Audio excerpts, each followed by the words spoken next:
इस मूवी के नाम से आपको पता चल ही रहा होगा कि मूवी में 4 फैंटास्टिक लोगों का जिक्र है, जिनमें से एक लड़का रीड है जिसको मिस्टर फैंटास्टिक भी कहते हैं। उसमें ये पावर थी कि उसकी बॉडी बहुत ही ज्यादा फ्लेक्सिबल थी। दूसरा फैंटास्टिक इंसान एक और आदमी है जिसका नाम जॉनी है और वो ह्यूमन टॉर्च के नाम से मशहूर है।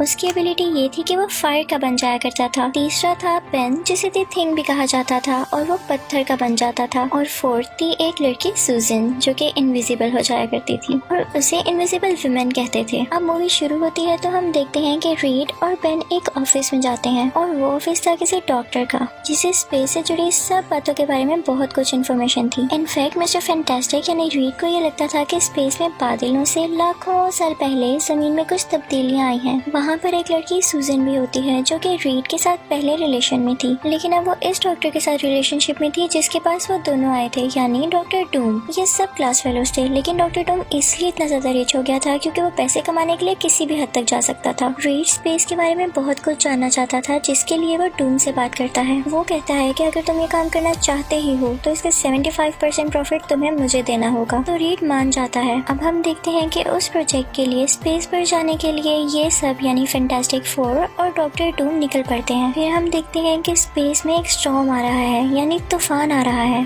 और बेन भी बाहर ही होता है। वो लोग बेन को बचाने की बहुत कोशिश करते हैं और इसी दौरान उनसे वो एक्टिवेशन शील्ड भी नहीं खुलती, तो वो तूफान स्पेस स्टेशन के अंदर आने लगता है। और फिर हम देखते हैं कि वो लोग जमीन पर वापस आ जाते हैं। बेन की तबीयत काफी खराब हो चुकी थी, तो वो 3 दिन बाद होश में आता है और सूजन की तबीयत भी यहाँ कुछ ज्यादा ठीक नहीं थी, तो रीड उसके लिए सनफ्लावर्स लाता है। वहाँ पर जॉनी भी होता है और नर्स उसका टेम्परेचर चेक करती है, जो कि काफी ज्यादा था। और शाम को वो दोनों घूमने जाते हैं, लेकिन हवा ज्यादा होने की वजह से उसकी बॉडी पर आग लग जाती है और वो सीधा बर्फ में चला जाता है ताकि वो अपनी आग को जल्द से जल्द बुझा सके। दूसरी तरफ हम देखते हैं कि डॉक्टर डूम काफी गुस्से में होता है। उसे लग रहा था कि रीड के आने की वजह से उसकी कंपनी को नुकसान हो रहा है और अब उसमें भी पता नहीं एबिलिटीज कहाँ से आ गई थी कि वो बिना हाथ लगाए चीजों को हिला लेता था। फिर हमें दिखाया जाता है कि रीड और सूजन एक जगह पर मिलते हैं। रीड सूजन को कह रहा होता है कि मैं खुश हूँ कि तुम उस नए आदमी के साथ बहुत खुश हो। सूजन को काफी अजीब लगता है कि इसे कोई फर्क ही नहीं पड़ रहा। उसे काफी गुस्सा आ जाता है और इसी गुस्से की वजह से वो इनविजिबल हो जाती है। वो अपनी इस एबिलिटी के बारे में बिल्कुल भी नहीं जानती थी। इसी गुस्से में उसे एक बोतल भी गिर जाती है, लेकिन रीड अपना हाथ लंबा करके वो बोतल पकड़ लेता है और गिरने ही नहीं देता। यहाँ पर रीड को भी पहली बार पता चलता है कि उसकी बॉडी फ्लेक्सिबल है और तभी वहाँ पर जॉनी भी आ जाता है, जिसे खुद रिसेंटली अपनी फायर एबिलिटीज के बारे में पता चला था। और फिर वो तीनों मिलकर बेन के पास जाते हैं, जिसने खुद को एक रूम में बंद किया हुआ था। वो उनके लिए दरवाजा नहीं खोलता और खिड़की तोड़ के बाहर चला जाता है। वो सीधा अपनी वाइफ के पास जाता है, लेकिन उसकी वाइफ उसे देख के काफी डर जाती है। वो काफी उदास होता है और अगले दिन एक ब्रिज के किनारे बैठा होता है कि तभी वहाँ पर एक आदमी आता है जो कि सुसाइड करना चाहता था। बेन उसे बचाने के लिए आगे बढ़ता है, लेकिन तभी वहाँ पर एक एक्सीडेंट हो जाता है। उधर वो तीनों भी थे जो कि बेन के घर जा रहे थे। ये चारों वहाँ पर हो रहे एक्सीडेंट्स को रोकने लगते हैं और लोग ये देखकर काफी हैरान हो जाते हैं, लेकिन साथ ही साथ इन सब के लिए क्लैप भी करते हैं। और तभी वहाँ पर बेन की वाइफ आती है जो कि अपनी वेडिंग रिंग उतार कर वहाँ पर रख देती है। इससे बेन को काफी दुख होता है, लेकिन रीड उसे कहता है कि फिक्र नहीं करो, हम दोबारा पहले जैसे हो जाएंगे। अब इन चारों की न्यूज टीवी पर आने लगी थी। लोग इन्हें अपना हीरो कहने लगे थे। और फिर हम देखते हैं कि वो चारों एक जगह जाते हैं। लोग अपने हाथों में कार्ड्स लेकर उन्हें देखने के लिए खड़े थे, लेकिन साथ ही साथ वो बेन से भी डर रहे थे, जो कि अब पत्थर का बन चुका था। तभी वहाँ पर डॉक्टर डूम भी आ जाता है, जो कि सूजन को अपने साथ जाने का कहता है। हीट वहाँ पर आकर उसे रोकने लगता है, लेकिन उसका ज्यादा गुस्सा करने की वजह से लाइट्स ऑन ऑफ होने लगती हैं, यानी अब उस आदमी के पास भी एबिलिटीज आ चुकी थी। और तभी वहाँ पर बेन आता है, जो कि पूरा का पूरा पत्थर बन चुका था और बहुत ही ज्यादा ताकतवर। तो डॉक्टर डूम से डर जाता है और वहाँ से चला जाता है और उसे भी फील होने लगा था कि उसकी बॉडी मेटल बन रही हो जैसे। जब वो ये चीज डॉक्टर से शेयर करता है तो डॉक्टर उसे कहता है कि 2-3 दिन में तुम पूरे के पूरे मेटल में बदल जाओगे और इस बीमारी के बारे में तो मैं पहली बार सुन रहा हूँ। तो मुझे ये बात सीनियर डॉक्टर्स तक पहुंचानी होगी कि कहीं ये बीमारी किसी की जान ना ले ले। अब वो आदमी तो ये नहीं चाहता था कि ये बात किसी को भी पता चले, तो वो डॉक्टर को वहाँ पर मार देता है। वो वापस आता है और उन कॉस्ट्यूम्स को सीने लगता है जो उन लोगों ने स्पेस में पहनने थे, ताकि वो अपनी अपनी एबिलिटीज के लिहाज से कॉस्ट्यूम्स पहन सके। रीड उन सबको एक ऐसी मशीन दिखाता है जिससे वो सब लोग दोबारा से नॉर्मल हो सकते थे, लेकिन वो कहता है कि इसका एक रिस्क भी है, या तो हम मुकम्मल ठीक हो सकते हैं या तो हम लोग बहुत सारी एबिलिटीज आ जाएंगी। फिर हमें पता चलता चलता है कि कुछ लोग डॉक्टर डूम की कंपनी पर कब्जा करना चाहते थे और यहाँ उस आदमी को पता चलता है कि उसमें ये एबिलिटीज हैं कि वो करंट स्टोर कर सकता है। तो वो जाता है और उस आदमी को करंट लगाकर मार देता है। दूसरी तरफ हम देखते हैं कि जॉनी अपनी बाइक के स्टंट्स करने के लिए बाहर निकल जाता है, हालांकि उसे मना भी किया गया था, और बाकी तीन उसे वापस बुलाने जाते हैं और उसके बाद वो सब घर आ जाते हैं। लेकिन हम देखते हैं कि बेन रात में एक बार में बैठा होता है तो एक लड़की उसे अच्छी लगने लगती है। इनफैक्ट वो लड़की अंधी थी और देख नहीं सकती थी, तो वो बेन के पास आकर बातें करने लगती है और उसे बेन से डर भी नहीं लगता। हम दूसरी तरफ हम देखते हैं कि डॉक्टर डूम रीड से बहुत नफरत करता था, इसलिए वो उसके ऑफिस में कैमरास लगा देता है ताकि वो उसे मॉनिटर कर सके। और फिर वो बेन के पास भी जाता है और उससे कहता है कि रीड तुम्हें ठीक ही नहीं करना चाहता और वो तो सिर्फ सूजन से प्यार करता है। और तभी रीड और सूजन वहाँ पर आते हैं, तो ये देखकर बेन काफी गुस्सा हो जाता है और वहाँ से चला जाता है और गुस्से में खुद पर ही उस मशीन से एक्सपेरिमेंट करने लगता है। लेकिन उस मशीन की बैटरी लो थी तो वो एक्सपेरिमेंट फेल हो जाता है। अब हम देखते हैं कि वो आदमी बेन को दोबारा बुलाता है ताकि वो उस पर एक्सपेरिमेंट्स कर सके, और उस दौरान बेन की बॉडी से जितनी भी रेडिएशंस निकलती हैं वो उन्हें खुद एब्जॉर्ब कर लेता है और ज्यादा पावरफुल हो जाता है। और यहाँ पर बेन काफी वीक हो जाता है और फिर वो आदमी रीड पर भी अटैक कर देता है और उसे उठाकर अपने ऑफिस ले आता है और उसे एक बहुत ही ज्यादा ठंडी जगह पर रख देता है। और फिर वो जॉनी को ढूंढने के लिए एक मिसाइल फेंकता है। जॉनी अपनी बहन के साथ खड़ा होता है, वो दूर से वो मिसाइल देख लेता है। उसे पता चल जाता है कि अगर ये यहाँ पर आया तो हम लोग तबाह हो जाएंगे, तो वो बिल्डिंग से जंप लगा देता है और नीचे गिरते हुए अपनी बॉडी का टेम्परेचर इतना ज्यादा कर लेता है कि वो उड़ने लगे, तो वो दूर जाकर पानी में गिरता है और वो मिसाइल भी वहाँ पर फट जाता है। अब बेन का दिल यहाँ पर रीड के लिए मेल्ट हो रहा था और वो उसे बचाने के लिए वापस उस मशीन में जाता है और दोबारा से पत्थर बन के बाहर आ जाता है। वो उस आदमी के पास जाता है तो वहाँ पर सूजन और उस आदमी की लड़ाई हो रही होती है, तो बेन उसे जाकर बहुत मारता है और गिरा देता है। वो आदमी यहाँ पर पूरा का पूरा मेटल बन चुका था और वो बेन से लड़ने के लिए उठ खड़ा होता है। वहाँ पर जॉनी भी आ जाता है तो हीट उससे कहता है कि अपनी बॉडी से बहुत ज्यादा आग बाहर निकालो, और सूजन भी अपनी एबिलिटीज यूज करते हुए वो सारी की सारी हीट उस आदमी की तरफ फेंक देती है। और जाहिर है वो आदमी मेटल का बना था तो उसकी बॉडी पिघलने लगती है और तभी बेन उस पर ठंडा पानी फेंक देता है जिससे वो वहीं पर फ्रीज हो जाता है। फिर हम देखते हैं कि वो सब काफी खुश होते हैं कि उन्होंने अपने दुश्मन को किस तरह से हरा दिया, और वो लोग एक पार्टी में जाते हैं जहाँ पर हीट सूजन को फाइनली प्रपोज कर देता है। लेकिन हमें ये भी बताया जाता है कि वो आदमी यानी डॉक्टर डूम अभी भी नहीं मरा था। और इसी के साथ इस मूवी का पार्ट 1 यहीं एंड हो जाता है। अब इस मूवी का पार्ट 2 स्टार्ट होते ही हम देखते हैं कि स्पेस से एक बहुत ही ज्यादा चमकदार चीज दुनिया की तरफ आ रही है और वो जहाँ जहाँ से गुजर रही है वहाँ पर अंधेरा होता जा रहा है। ये न्यूज हर तरफ फैल रही थी और इसके अलावा एक और न्यूज भी थी जो कि ट्रेंडिंग थी, और वो ये कि सूजन और रीड शादी कर रहे हैं। सूजन अपनी शादी के लिए बहुत एक्साइटेड थी, जबकि रीड ये जानना चाहता था कि वो ऐसी क्या चीज है जो हर जगह अंधेरा कर रही है, और इसी पर वो रिसर्च कर रहा था। तो सूजन का भाई जॉनी उसके पास आता है और कहता है कि यार शादी से पहले मुझे पार्टी दो, वरना मैं अपनी बहन को सब बता दूंगा कि तुम्हें तो शादी की कोई खुशी ही नहीं है। तो रीड कहता है कि अच्छा दे दूंगा।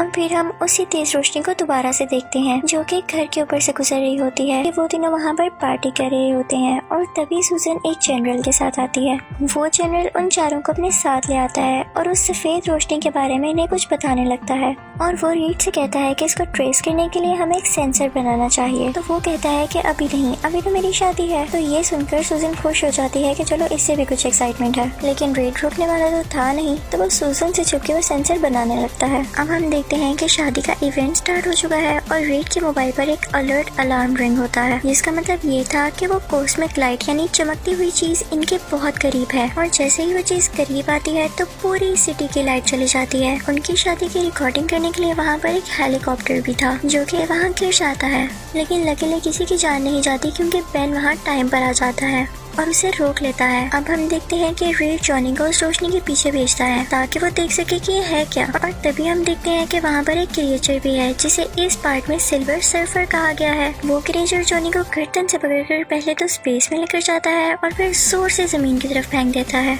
लेकिन वो एक नॉर्मल इंसान तो था नहीं, तो वो बच जाता है। जमीन पर आकर वो सबको सिल्वर सर्फर की सच्चाई के बारे में बताता है। सब लोग जान गए थे कि उन्होंने इस चीज को छेड़कर बहुत बड़ी गलती की है। अब हम देखते हैं कि सूजन रीड से काफी नाराज होती है और वो कहती है कि हमारा फ्यूचर एक साथ अच्छा है भी या नहीं, और वो ये गुस्से से कहकर अपने भाई के पास चली जाती है। उसकी तबीयत सिल्वर सर्फर से लड़ाई के बाद काफी खराब थी। सूजन जब उसका बुखार चेक करने के लिए उसे हाथ लगाती है तो उसकी पावर्स भी उसमें आ जाती हैं। उसके जिस्म में आग लग जाती है और वो उड़ने लगती है। तभी जल्दी से जॉनी उसको दोबारा से टच करता है, जिससे उसकी एबिलिटीज वापस आ जाती हैं। दूसरी तरफ हम देखते हैं रीड को, जो कि इस क्रिएचर पर रिसर्च कर रहा होता है। वो ये पता लगाता है कि ये क्रिएचर जहाँ भी किसी प्लेनेट पर गया तो वो प्लेनेट 8 दिन से ज्यादा ठीक नहीं रह सका और तबाह हो गया। अब बस हमें इसको रोकना होगा। वो क्रिएचर जमीन में जगह खोद कर रह रहा था और उसने अभी तक जमीन में काफी ज्यादा होल्स कर रखे थे। तो ये सब पता लगाते हैं कि जिस पैटर्न से वो होल्स बना रहा है तो अगला होल वो कहाँ पर खोदेगा, और उन्हें उस जगह का पता चल जाता है। और तभी सिल्वर सर्फर भी वहाँ पर आ जाता है। जॉनी भी उसके पीछे भागने लगता है और उसकी टक्कर रीड से हो जाती है, जिसकी वजह से उन दोनों की एबिलिटीज आपस में एक्सचेंज हो जाती हैं। वहाँ हम देखते हैं कि सिल्वर सर्फर की वजह से एक रोलर कोस्टर गिरने वाला था,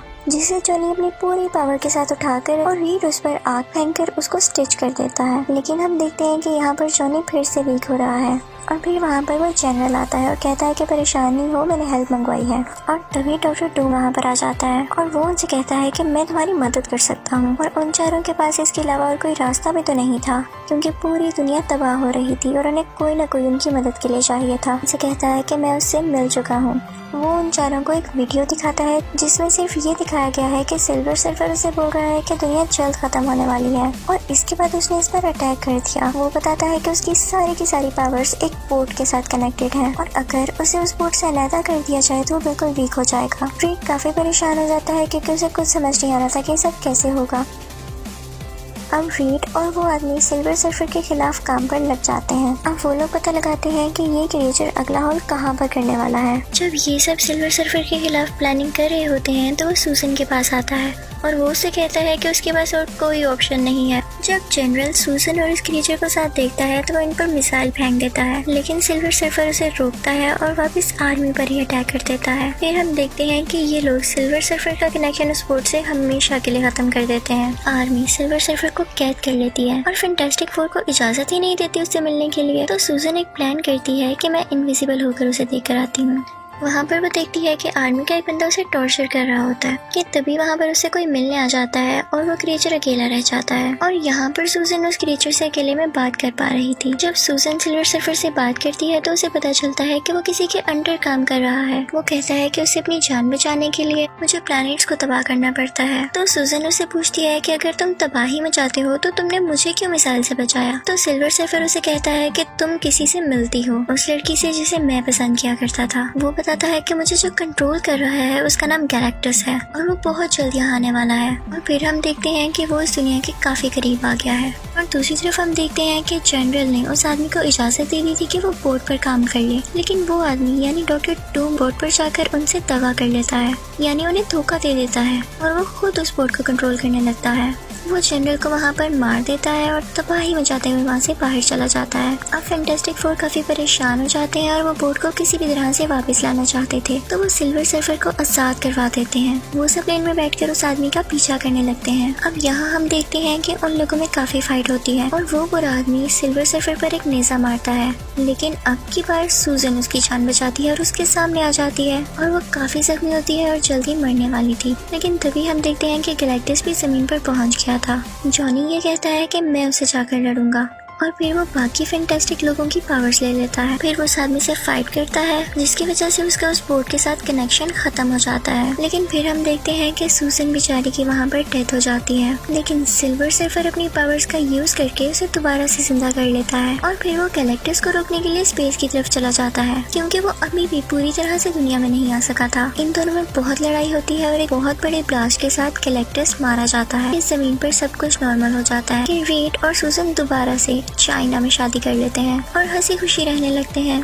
लेकिन हमें दिखाया जाता है कि स्पेस में सिल्वर सर्फर अभी भी जिंदा है और इसी के साथ इस मूवी का पार्ट 2 भी एंड हो जाता है। अब इस मूवी का पार्ट 3 स्टार्ट होता है और हम एक क्लासरूम में एक बच्चे रीड को देखते हैं जो कि अपने फ्यूचर गोल्स बता रहा होता है। वो कहता है कि मैं ऐसा बनना चाहता हूँ कि मैं खुद को किसी भी वक्त किसी भी जगह पर टेलीपोर्ट कर सकूँ और मैं ऐसे ही किसी मशीन पर काम भी कर रहा हूँ। तो टीचर उसे कहता है कि फैंटेसी की दुनिया से बाहर आ जाओ और मुझे कल फिर से बताना कि आखिर तुम बनना क्या चाहते हो। उसी की क्लास में एक और लड़का होता है जिसका नाम बेन था। उसकी अपने बड़े भाई के साथ काफी लड़ाई होती थी अब रात होती है तो बेन को कुछ आवाज आती है और जब अपने जंक यार्ड में जाकर देखता है तो रीड वहाँ पर उसका पावर कन्वर्टर चोरी कर रहा होता है। अब बेन चाहता तो वो रीड को उसकी चोरी की सजा दे सकता था, लेकिन क्योंकि उसका भाई उसे काफी मारा करता था और ये पावर कन्वर्टर भी उसी का था, तो इसलिए वो उसे ये चीज दे देता है और यहाँ इन दोनों की काफी अच्छी दोस्ती हो जाती है और वो दोनों साथ ही ये मशीन बनाने में लग जाते हैं। फिर हम देखते हैं कि कुछ साल गुजरते हैं और ये दोनों बड़े हो चुके हैं। एक दिन इनके स्कूल में एक साइंस फेयर लगता है जिसमें ये अपनी मशीन भी लेकर जाते हैं।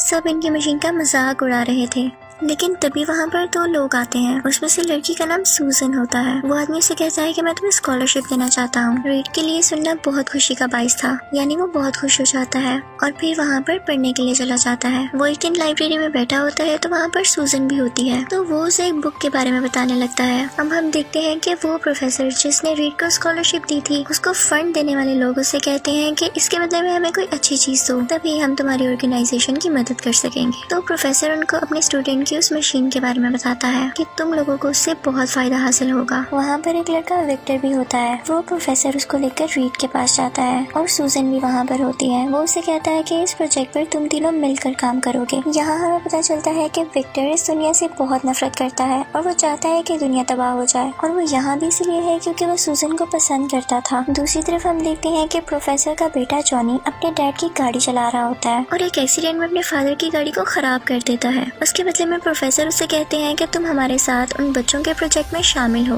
और फिर वो चारों उस प्रोजेक्ट पर काम करने लगते हैं। लेकिन इसी दौरान हम नोटिस करते हैं कि सूजन और रीड के आपस में काफी अच्छी दोस्ती हो गई थी और विक्टर ये सब देखकर जेलस होता था। अब इन सब का प्रोजेक्ट बिल्कुल मुकम्मल हो चुका था और वो इस मशीन का पहला एक्सपेरिमेंट करने के लिए एक मंकी को चूज करते हैं। उनका प्लान उस मंकी को स्पेस में भेजकर वापस लाने का था, लेकिन जिन लोगों ने इस प्रोजेक्ट पर पैसे लगाए थे वो कहते हैं कि क्यों ना नासा को भी बीच में शामिल कर लिया जाए, लेकिन किसी को भी बात पसंद नहीं आती क्योंकि उनकी मेहनत का क्रेडिट नासा ले लेगा। वो कहते हैं कि दुनिया उस आदमी को तो याद रखती है जिसने चांद पर पहला कदम रखा था, लेकिन कोई भी उसके बारे में नहीं जानता जिसने वो जहाज बनाया या रॉकेट बनाया जिस पर वो आदमी गया था। तो इसीलिए हम तीनों ही पहले दूसरी दुनिया में जाएंगे ताकि दुनिया हमें याद रखे। हम ही वो पहले इंसान बनेंगे जिसने दूसरी दुनिया में पहला कदम रखा, और उसके बाद चाहे नासा को इन्वॉल्व कर लेना। रीड पेन को भी साथ ले जाना चाहता था क्योंकि इन दोनों दोस्तों ने काफी साल इकट्ठे मेहनत की थी। अब जैसे ये चारों वहाँ पर पहुँचते हैं और अपना झंडा वहाँ पर लगाने लगते हैं तो इनको एक ग्रीन लाइट नजर आती है जो कि उसकी जमीन के अंदर थी और वो चारों तरफ फैलने लगी थी।